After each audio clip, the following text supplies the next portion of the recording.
Muy buenas tardes, buenos días, buenas noches, estimadas y estimados auditores del Bueno, el Malo y el Feo, Radio Universidad de los Lagos, presencial, en esta única vez. Única vez porque, bueno, ya sabrán después por qué, pero estamos nuevamente aquí en los estudios de la Radio Universidad de los Lagos. Cristian, Rodrigo, un gusto de volver a sentir vuestros olores. Sí, muchas gracias. Realmente hacía falta. Hacía falta no solamente porque aquí partimos, sino porque este contacto presencial permite más juegos de miradas. Claro. No, y el juego de miradas. Sí, también. Otra para aquí, otra para allá, claro, sí. Otra para el panóptico. Estamos por primera vez grabando el programa de radio y haciendo la imagen para el canal de YouTube de manera simultánea. Quizás esto anuncia un futuro programa televisivo, no lo sabemos. No lo sabemos. Pero lo que sí sabemos es que detrás de toda la parafernalia técnica de producción tecnológica está nuestro querido amigo y compañero detrás de cámaras, Iván. Iván, levante la manito, pásela adelante la cámara. ¡Eso! Las manos de Iván. Bueno, jóvenes, ¿quién dispara? ¿Se acuerdan cuando teníamos un programa en la Radio Universidad de los Lagos que se llamaba El Bueno, el Malo y el Feo y decíamos ¿quién dispara? Seguimos teniéndolo. Sí, pero ahora ya no hay que decir quién dispara, ahora hay que decir quién acaricia. Tú deberías acariciarnos a nosotros, ¿no? No voy a decir los motivos y las razones de por qué, pero creo que es necesario, justo y necesario. Después del bautizo vienen las caricias. Claro, claro. Fueron bautizados. ¿Cómo se siente estar en el camino del redil? Me siento como si me hubiera tocado Belcebú. Bueno, esta semana Cristian, nuestro embajador en el soft power chino, bueno, ya hace un par de semanas atrás nos había hecho una invitación de que podríamos en algún minuto hablar sobre la planificación estratégica del gobierno chino por constituirse líder mundial al año 2030 en inteligencia artificial. Cuando se usa el concepto de inteligencia artificial, pareciera que el adjetivo artificial supone que hay una inteligencia que no es artificial. En el mundo de la IA se le llama inteligencia orgánica. Entonces nada, vamos a darle la palabra a Cristian para que nos introduzca en esta materia y ver si con tres neófitos en el tema podemos decir un par de cuestiones medianamente razonables. Puede ser que tengamos razón o irracionalidad. Es que podemos apelar a la inteligencia colectiva. Claro, también, ¿no? Poniéndole otro adjetivo. Claro. Igual, o sea, fue bonita la manera en que comenzaste, ¿no? O sea, porque la inteligencia artificial de alguna manera también está dentro de los límites de lo que nosotros solemos conocer como inteligencia, ¿no? Porque lo artificial, incluso cuando Thomas Hobbes, ¿no es cierto?, habla sobre el Estado, dice que es un artificio, ¿no? Claro. Entonces todo lo artificial es aquello que, ¿no es cierto?, no deviene desde la perspectiva del hombre, ¿no? Lo que es cuestionable, ¿no? Como en alguna medida, no sé si lo sugieres o no lo sugieres, pero me parece que se puede deducir de tus palabras, ¿no? En alguna medida, ¿no es cierto?, esto de la inteligencia artificial podría, ¿no es cierto?, ser cuestionado bajo esa mirada, ¿no?, de lo artificial y ponerle otros adjetivos, ¿no? Pero bueno, lo interesante, ¿no es cierto?, es lo que tú decías finalmente, ¿no? Que de aquí al 2030, ¿no es cierto?, uno de los grandes, ¿no es cierto?, países, fuerza, ¿no es cierto?, que existe en este mundo, que es China, pretende convertirse, ¿no es cierto?, líder en inteligencia, llamémosle artificial, para que se entienda, ¿no? Compitiéndole así a otro de los grandes que por ya cuánto tiempo lleva Estados Unidos en la batuta, ¿no es cierto?, de líder mundial, ¿no es cierto?, no solamente, ¿no es cierto?, desde el punto de vista de la inteligencia artificial, sino que líder político, económico, ¿no? Y parece ser que en este siglo XXI, aparte de esa disputa económica, ¿no es cierto?, y política, estará China al lado, ¿no es cierto?, y compitiendo por tratar de ser líder en inteligencia artificial, ¿no? Y uno se pregunta, en alguna medida, ¿por qué ser líder en inteligencia artificial, no?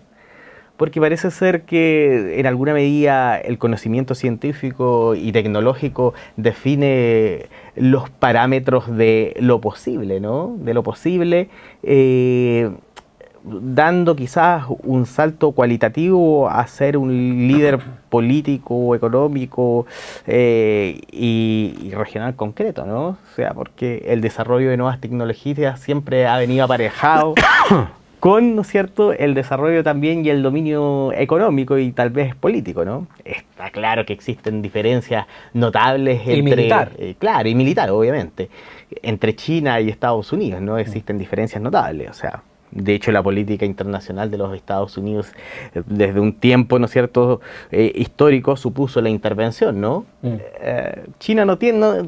dentro de su política externa, ¿no es cierto?, no están esos derroteros, ¿no? No están los derroteros de ir, ¿no es cierto?, sobre otros países y conquistarlos de la manera que lo ha hecho Estados Unidos, ¿no? O ir y arrasarlos, ¿no? O sea, ellos se mantienen desde la política, hay otras maneras, ¿no? No intervenir en eso.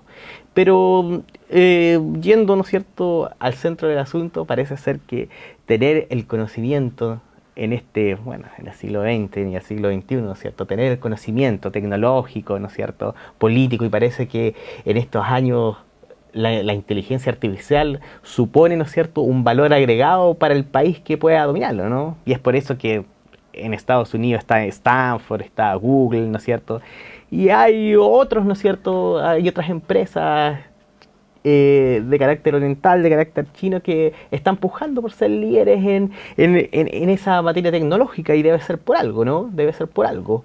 Debe suponer esa diferencia que haga, ¿no es cierto?, que haga la diferencia, ¿no? Dentro del desarrollo político, económico, militar. Esa es la invitación, ¿no? Es interesante esta temática quizás para gente de nuestra generación, sobre todo Martín y yo. Vamos a decir que Cristian es joven, todavía más joven que nosotros. O sea, se puede decir realmente. Más joven sí, no voy a decir que soy, ¿verdad? Pero sí... real y eficazmente. Pensé que bastaría con darle esa concesión. Pero no perdamos los valiosos tiempos, los valiosos minutos que tenemos en discusiones absurdas. No sé si es una pérdida de tiempo, pero claramente una cuestión es la vejez y otra cuestión es el uso. Claro. ¿No? Entonces, debe ser una pérdida de tiempo porque como es el más viejo de nosotros, no quiero andar en el tema, pero bueno. Hay que administrar el poco tiempo que tenemos.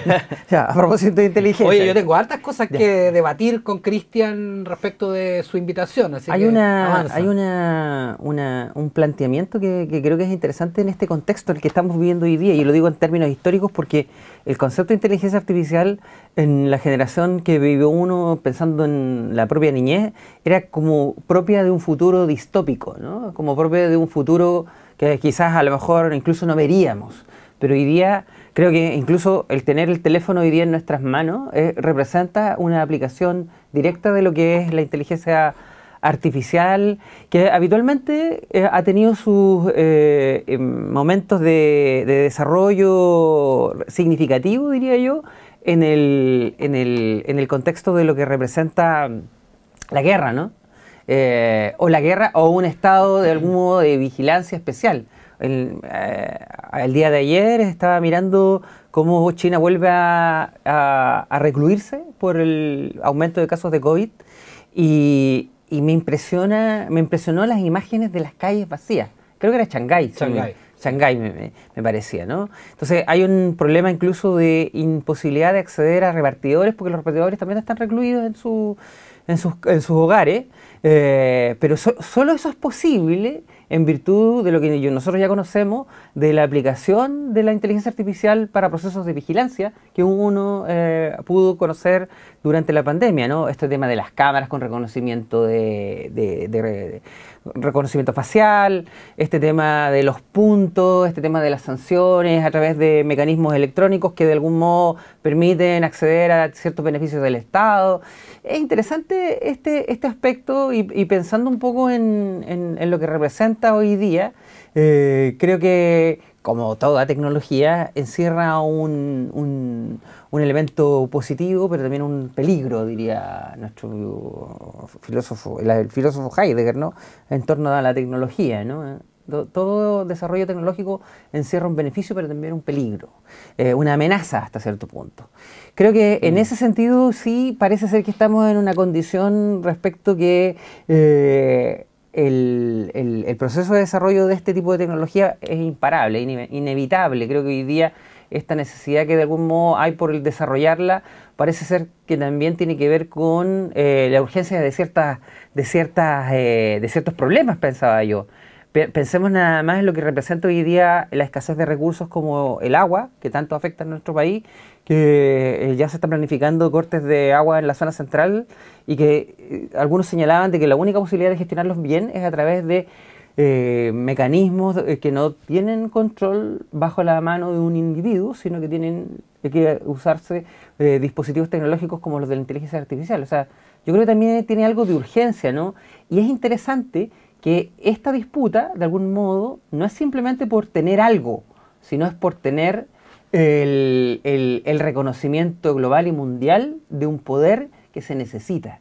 Yo creo que ahí hay un elemento sumamente fundamental y que creo que lo hace muy interesante. Quien gane aquí probablemente va a definir el futuro del desarrollo humano en muchas décadas más, ¿no? Eso, para empezar, diría yo.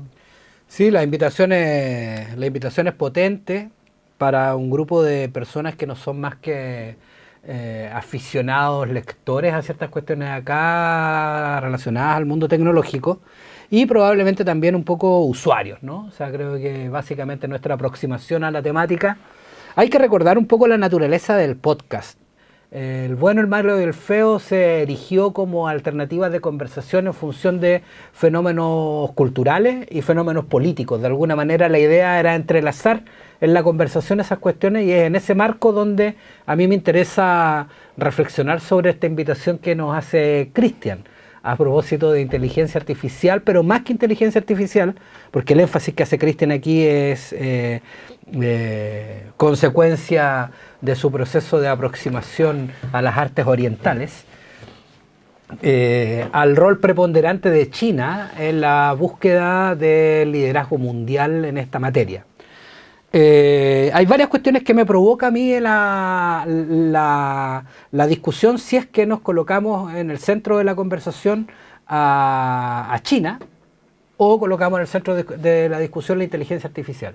Creo que hay un desplazamiento de los argumentos que son relevantes. Si ponemos el foco, como lo hace Cristian, en la cuestión estratégica, política china, de situarse como líder mundial, entonces rápidamente lo que habría que cuestionarse es, y es en ese marco donde yo le encuentro razón y le compro, digamos, esta invitación, es que efectivamente hoy día estamos asistiendo a un momento donde los países, y eso se vio muy claramente en la pandemia, en la lucha por la vacuna contra el COVID, de qué manera las instituciones nacionales, los estados nacionales o las corporaciones de desarrollo tecnológico que están situadas en cada uno de estos territorios se convierten rápidamente en proveedoras de bienes públicos, ¿no? Es decir, cómo China compite a nivel global por situarse como el primer proveedor de un bien público como la vacuna Sinovac, ¿no? Y la sitúa, digamos, en el marco de la discusión.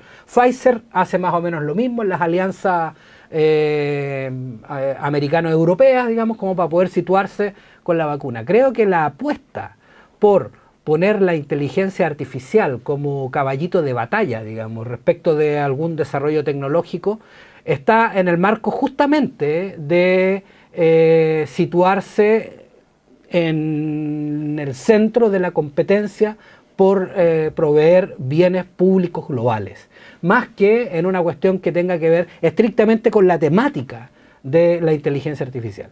Digo esto porque de alguna manera lo que ocurre en materia de inteligencia artificial y de la industria tecnológica en general es que la inversión que están haciendo los países es relativamente baja respecto de aquello que se podría aspirar, ¿no? Es decir, el documento que tú nos enviaste para revisar, que es una noticia del año 2017 del diario La Vanguardia, situaba la inversión en el gobierno de Trump como casi 3 veces menos que la inversión que estaba haciendo el gobierno chino respecto de este avance. Habría que preguntarse cuánto invierte Chile, digamos, en inteligencia artificial. Pero bueno, la cuestión aquí es si es que es una cuestión de plata o es una cuestión de concepción respecto del bien público. Es decir, ¿qué es lo que hay detrás de la inteligencia artificial? El avance, el transformarse en líder. Si China se quiere transformar en líder en el desarrollo de inteligencia artificial de aquí al 2030,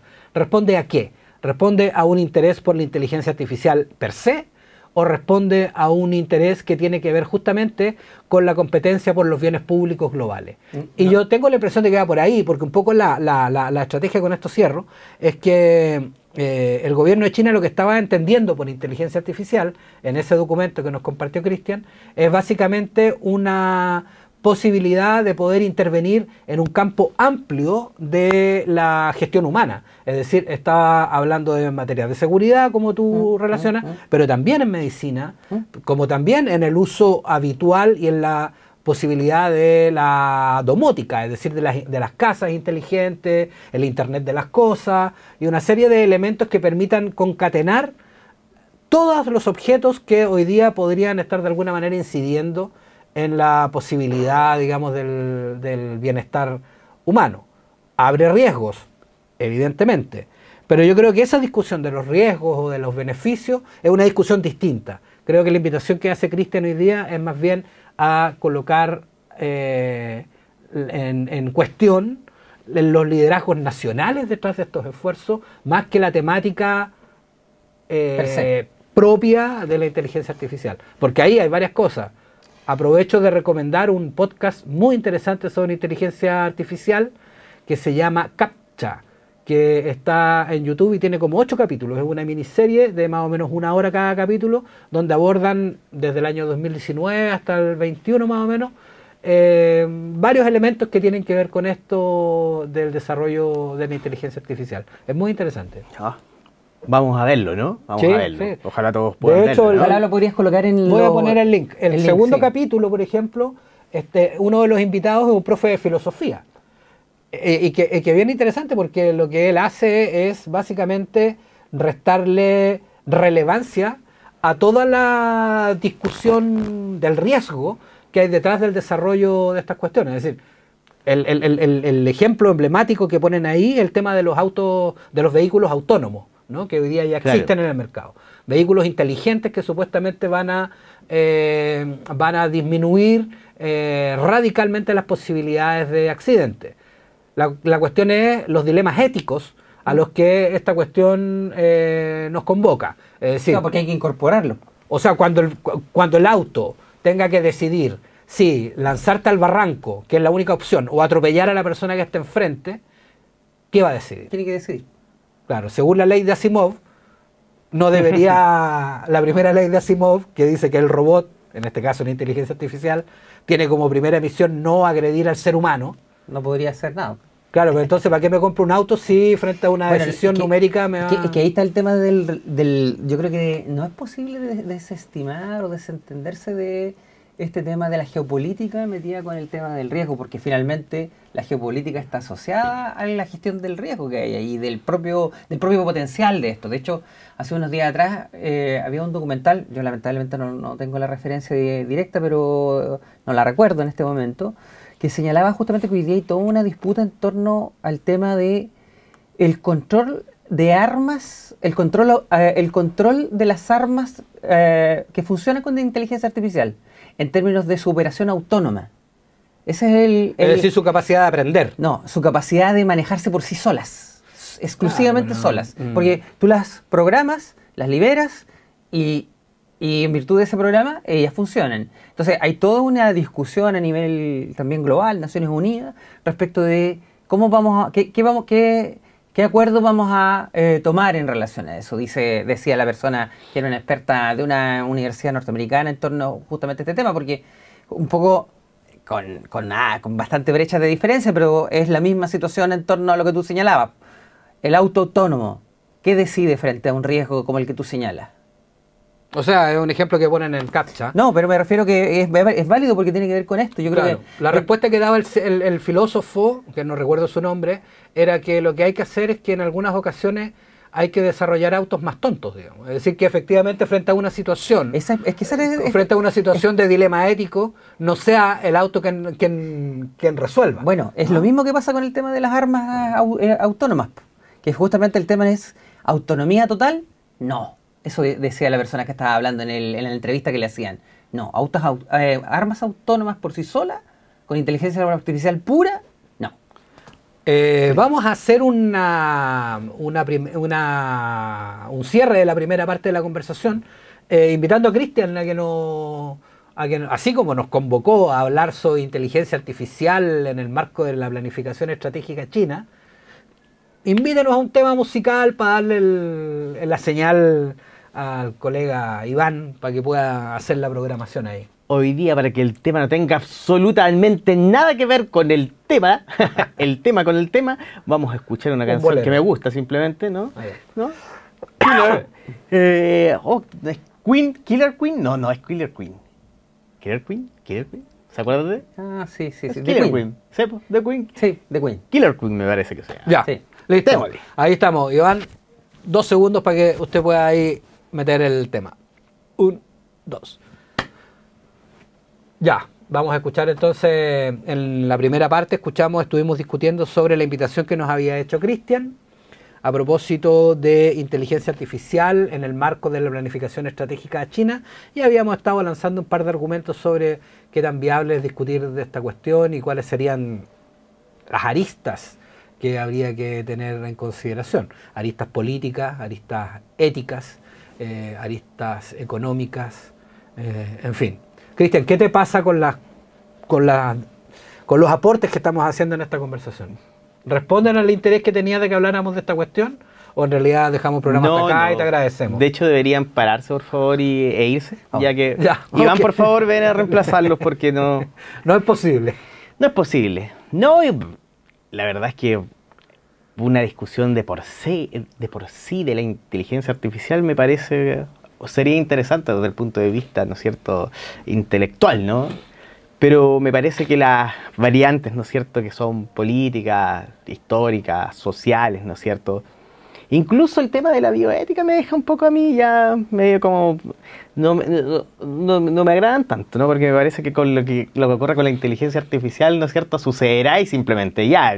independientemente del dilema ético que te pone, ¿no es cierto?, en un contexto que bioético, que te pone en un contexto bastante como Forzado. experimental y forzado, ¿no? O sea, ¿qué va a suceder en ese mismo momento? Bueno, a lo mejor hay que pensarlo, ¿me entiendes? ¿No? Pero para mí esos dilemas son, no sé, no me llaman tanto la atención, ¿no? Como el hecho de pensar, ¿no es cierto?, que tras, por ejemplo, de Estados Unidos o de China, si uno, ¿no es cierto?, lee, se ha acercado a la cultura oriental o si mira, ¿no es cierto?, las distintas perspectivas, ya sean documentales, ¿no? Parece ser que la cuestión de la seguridad, ¿no es cierto?, es un elemento vital, ¿no? Ya que la concepción, ¿no es cierto?, de los estados que podemos llamar occidentales siempre ha tendido hacia la lucha contra la libertad, no contra, sino conjunto con la libertad, ¿no? Como la libertad. Ir en pro de la libertad, ¿no? Y en ese sentido... Con significados bien contrastantes de libertad en todo caso. Claro, pero ¿qué te lleva al tema, ¿no es cierto?, de la inteligencia artificial cuando piensas en temas de seguridad en China, que los chinos parecen tener una tradición, ¿no es cierto?, que atienden más a la seguridad que a la libertad, porque ya lo puede ver en documentales que los mismos chinos dicen que les parece que la inteligencia artificial, ¿no es cierto?, es un gran apoyo, ¿no? O sea, y que tener seguridad en la vida, ¿no es cierto?, también es un gran apoyo y un gran elemento, ¿no es cierto?, para la concepción que tienen ellos, ¿no? Pero tú sabes lo que ha ocurrido, ¿no es cierto?, con Huawei y con otras empresas, ¿no es cierto?, de comunicaciones chinas que han intervenido, ¿no es cierto?, en Europa, y que los europeos precisamente han dado un grito en el cielo precisamente con la intercepción de datos, ¿no?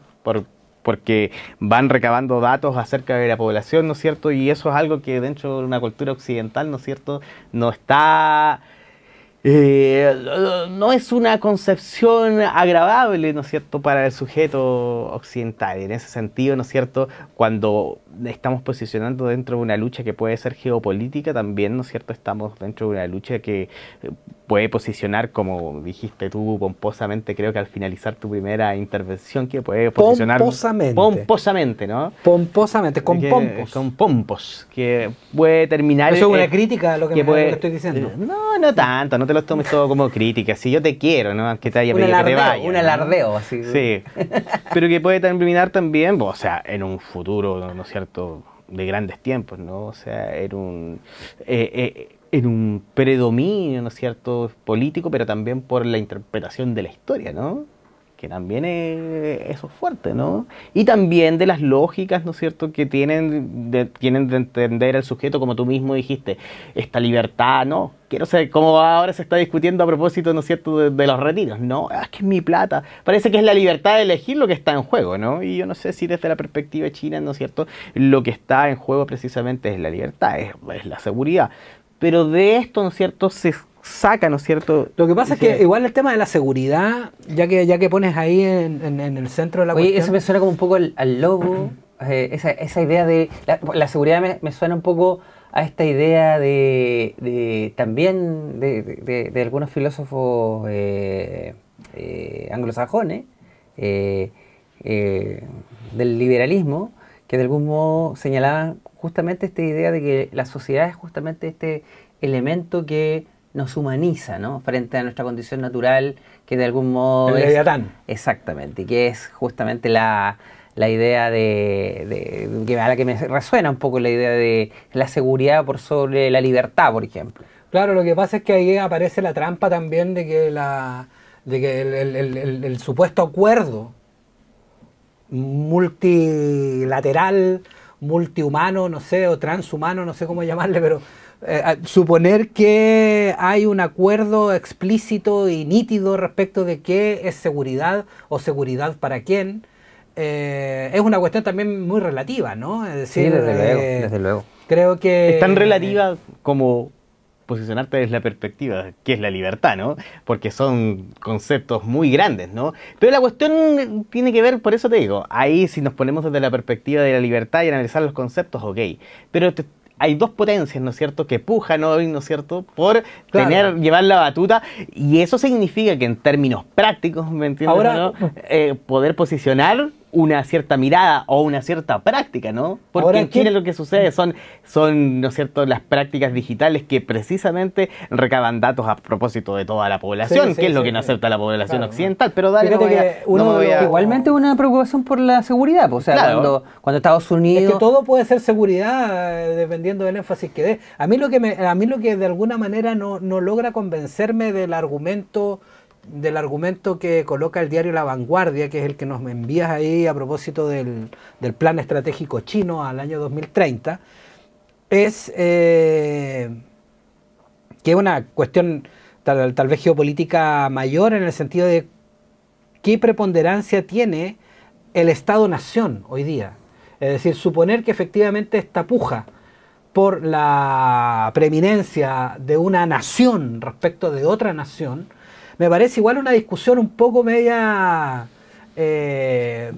frágil, justamente en un periodo de la historia en que los límites territoriales, incluso los límites mentales respecto a las identidades, está en tela de juicio. Es decir, detrás de estas pujas no hay realmente una bandera de un Estado-nación a la usanza del siglo XIX o siglo XX. Lo que hay detrás de esto son grandes consorcios económicos, grandes poderes económicos que tras la bandera de una nación probablemente agónica, ¿no?, desde el punto de vista de la historia, yo creo que las naciones están en un periodo de agonía.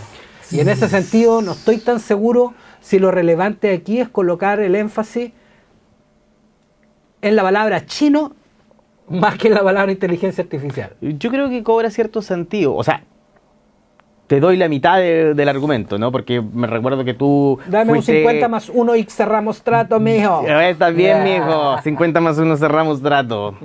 En el sentido de lo que tú hablaste, ¿no? Porque tú hablaste sobre lo público, claramente haciendo, ¿no es cierto?, una distinción. Si hacer una distinción de lo público, que lo hiciste al inicio, estás distinguiendo entre lo público y lo privado, ¿no? Los bienes públicos. Yo no sé si esa, ¿no es cierto?, esa mirada, esa división del mundo tan clara para nosotros sea, ¿no es cierto?, también la visión que, ¿no es cierto?, existe en China a propósito de lo público y lo privado, ¿no? Claro, porque no es el sentido nuestro. Acuérdate que las grandes empresas chinas siempre están bajo, ¿no es cierto?, es como recuerdo haber escuchado alguna vez en un webinar, es muy difícil de distinguir, ¿no es cierto?, lo público y lo privado, ¿no es cierto?, en China con respecto a sus empresas, ¿no? Porque sus empresas precisamente tienen un alojamiento en lo estatal que hacen que tengan un carácter, no se sabe si público, privado o un entremedio de esos, ¿no? Entonces, claro, el 50+1, mijo, si es que, ¿no es cierto?, nos posicionamos desde la perspectiva, desde la lógica, ¿no es cierto?, de los países occidentales, donde,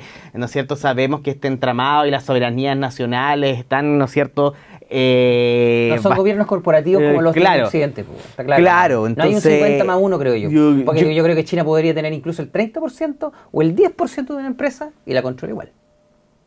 Exactamente. Entonces, ahí hay una cosa porque también la invitación que les hacía es una invitación, tú decías, no sé si es China o no sé si es la inteligencia artificial, ¿no? O sea, estamos de acuerdo que China ya es líder en el desarrollo tecnológico del mundo. En la mezcla de los dos, ¿no es cierto? No estamos de acuerdo con eso.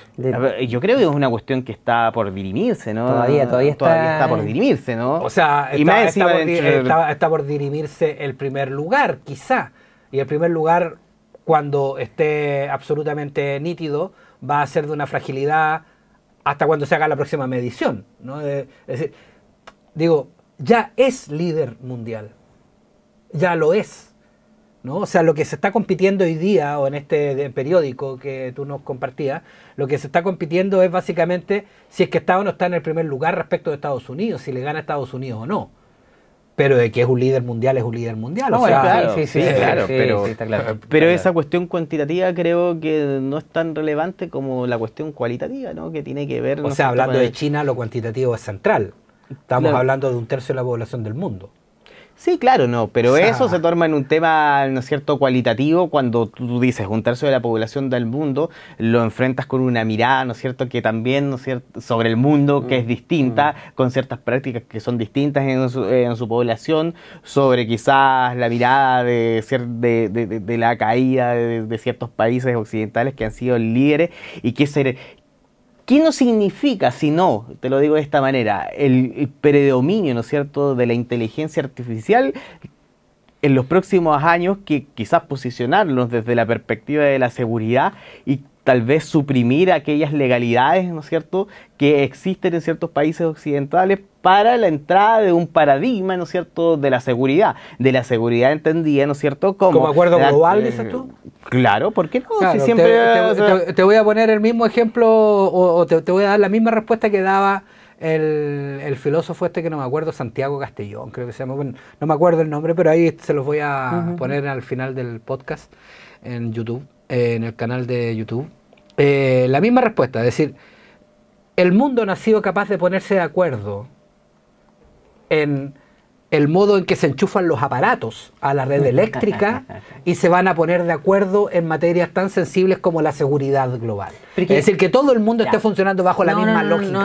Es absurdo. Pero hay una competencia, ni siquiera para los enchufes de celular tenemos acuerdo entre Apple y Samsung. No, pero siempre hay espacios de cierta hegemonía, que es parcial, estoy de acuerdo, pero que de alguna manera genera una tendencia, justamente una tendencia contraria a lo que ustedes están planteando, o es una tendencia a la fragmentación. No, pero no es una tendencia a la homogeneidad. Pero no bueno, quizás el espacio de hegemonía a lo mejor hoy día va a ser mucho más fluctuante. ¿Están equivocados o no? Corte. Es fluctuante, va a ser más fluctuante, porque además yo creo que uno de los aspectos interesantes de la inteligencia artificial es lo inmaterial de esa tecnología, en términos de...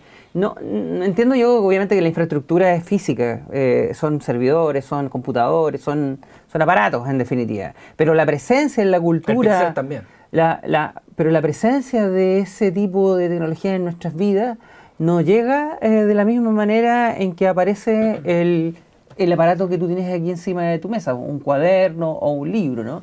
Tiene algo más invisible a la perspectiva que... Hasta ahora. A la perspectiva que hace el usuario. Hasta ahora. O sea, Claro. de alguna manera yo creo que todavía hay personas que creen que este aparato, el aparato del celular, es algo que está a disposición de él y no al revés. Todavía hay gente que cree que su teléfono es algo que le sirve a él y no al revés. Claro. Y eso solamente se da en virtud de que, como lo tenemos a la mano, creemos que nos pertenece y creemos que es como el libro, como el cuaderno. Sí, hay una serie ¿Sí? de paradojas. Entonces, yo creo que por ahí hay un elemento interesante en términos de cómo se va a constituir esto. Yo sí comparto contigo esta idea de esta especie de modulación que se va a dar en el liderazgo geopolítico global, pero que en definitiva está servido. O sea, ya yo diría que lo interesante del planteamiento es hoy día ya el espacio de disputa, no solo territorial, sino por una tecnología que de algún modo va a invadir un territorio y va a crear un territorio. Yo creo que ahí está el tema, un poco lo que podríamos colocar como contraparte de lo que está ocurriendo inicialmente en este ámbito que Facebook ha inaugurado, que es el metaverso. Que ese también es como otra de las distopías de los años 80 que se hace realidad de a poco. O sea, es como una especie de Second Life, ¿no? Pero ahora con posibilidad de criptomonedas, ¿no? Claro, o sea, efectivamente yo creo que Harari en eso tiene harta razón, la posibilidad de poder entender el mundo también donde la disputa biotecnológica e infotecnológica va a marcar las condiciones de las relaciones humanas, pero también geopolíticas. Es relevante en el inicio del siglo XXI y genera una sensación, como siempre, respecto al escenario desconocido, esa sensación de incertidumbre. O sea, si uno mira, por ejemplo, así a vuelo de pájaro, la oferta cinematográfica que hay en materia de inteligencia artificial, es bastante oscura, ¿no? O sea, no hay realmente una aproximación a la inteligencia artificial desde una perspectiva de mejora, de belleza, de mayor hermandad, de campos floridos y de buena onda. O sea, generalmente hay una turbiedad en el modo en que se va confrontando aquello que como sociedad o como cultura nos hemos venido construyendo como el buen vivir, a aquello que efectivamente nos conduce a una reflexión sobre la inteligencia artificial, porque no sabemos realmente el impacto que va a tener y entonces le tememos y construimos una serie de fantasmas, de monstruos y de cosas raras, digamos, ¿no? Entonces, creo que hay ahí un campo todavía para la ficción y también un poco restarle tanta relevancia a la cuestión. Si finalmente hablemos lo que hablemos, digamos lo que, señores auditores, señoras auditoras, da exactamente lo mismo. O sea, el desarrollo tecnológico está ocurriendo ya. Y la posibilidad de control sobre los cuerpos, control sobre, ya no sobre el viviente, sino que sobre quién vive, quién muere, como dice Achille Mbembe, el autor del concepto de la necropolítica, está operando. O sea, nosotros no somos más que por eso cómprense una balbuceantes respecto a todas estas cuestiones. Cómprense una parcela en el monte y prepárense. Claro, vayan al monte. Rodrigo puede venderles una parcela. Claro. Aunque yo creo que la que hay que vender son las de ustedes. Claro, es posible, es posible. La tuya tendría más dinero. Sí, no, en fin, unos 80 millones. Una última vuelta, nos queda, Iván, una última vuelta, listo. O sea, yo culminaría un poco como lo que tú estás diciendo, ¿no? Pero desde otra perspectiva. Culminamos entonces. No desde la tuya. No, en el sentido de que ya está ocurriendo, ¿no? Ya está ocurriendo. Si aparecen estos elementos de análisis, no es precisamente para dar un grito en el cielo, ¿no? Así, por favor, la tecnología. Paremos. Se está desarrollando y hay que analizarlo, ¿no es cierto?, desde distintas ópticas. Desde la óptica política, ¿no es cierto?, es interesante. Creo que desde la óptica de lo que genera, ¿no es cierto?, en el progreso médico, por ejemplo, también es muy interesante, ¿no? Es muy interesante. Solo que esa mirada te da para construir esos documentales donde el mundo ahora es florido, ¿no? No es un terrible mundo, ¿no? No es el mundo pésimo, ¿no? Entonces esas dos posturas son como creo que es las que hay que evadir al momento de pensar cosas como esta, ¿no? Hay que tratar de posicionarse en el mundo, ver lo que ha pasado anteriormente cuando ciertos países desarrollan ciertas tecnologías y qué es lo que sucede, ¿no? O sea, ocurren yo creo cosas que buenas y ocurren cosas malas, ¿no? Un gran Eso me desafío parece. podría ser también, por ejemplo, a propósito de que estamos con el director del Departamento de Educación, acá, don Rodrigo Lago. ¿Todavía? ¿Hasta cuándo? Claro, o sea, Qué aburrido. sería interesante poder abrir una línea de trabajo respecto a los procesos educativos de las máquinas, ¿no? Hasta hoy día el concepto de educación, por ejemplo, está enfocado exclusivamente al ser humano y básicamente lo que hacen las universidades cuando hablan de educación, hablan de escolarización. No están hablando necesariamente de procesos educativos que van más allá de la institución educativa, escolar. Pero bueno, cuando estamos ya a puertas de la masificación global de procesos de inteligencia artificial, tal vez habría que poner en la discusión, bueno, la cuestión central respecto de los procesos de aprendizaje de las máquinas, ¿no? O sea, yo las creo que máquinas va a también ser clave. aprenden. Y si las máquinas aprenden, ¿de qué modo también eso tiene un impacto en una serie de factores, tanto de la construcción de esas mismas máquinas, ¿no? Es decir, si aprenden, ¿aprenden de quién? Si aprenden del uso, por ejemplo, como los bots de Twitter, también un ejemplo que le robo a la gente esta de CAPTCHA, era, bueno, el bot de Twitter que anda circulando, ha aprendido de los usuarios de Twitter. Y si uno empieza a leer cualitativamente lo que ha ido transformando sus comentarios, se han Pero ido bueno, ya aprenderemos. volviendo cada vez más fascistas los comentarios del bot. Y eso no es porque el bot sea fascista, es porque aprende. Ya aprenderemos más en todo caso. Démosle ahí un momento a Rodrigo para que se despida, ¿no? Yo creo que es interesante este tema de ampliar ciertas miradas en torno a fenómenos que hasta el momento los tenemos circunscritos a lo humano. Yo creo que hace un tiempo atrás en inteligencia artificial había toda una discusión en torno a que, a raíz un poco de lo que dice Martín, habían aplicaciones que de Google justamente, que generaban perspectivas racistas sobre las percepciones de determinadas etnias, ¿ya? Que de algún modo situaban una preocupación en torno a cómo están aprendiendo las máquinas. Ahora, lo preocupante siempre es que aprenden de una entidad que tampoco sabe muy bien cómo aprende. Y yo creo que ahí está también el problema, ¿no? Y también está un poco lo inevitable, ¿no? Lo inevitable de que esto va a ocurrir y no sabemos para dónde se va. Tarea para todos. Sí, tarea para la casa. Seguimos ya, pues, pendientes hasta la próxima, si es que hay próximas en este mundo distópico. Chao. Chao, que estén bien.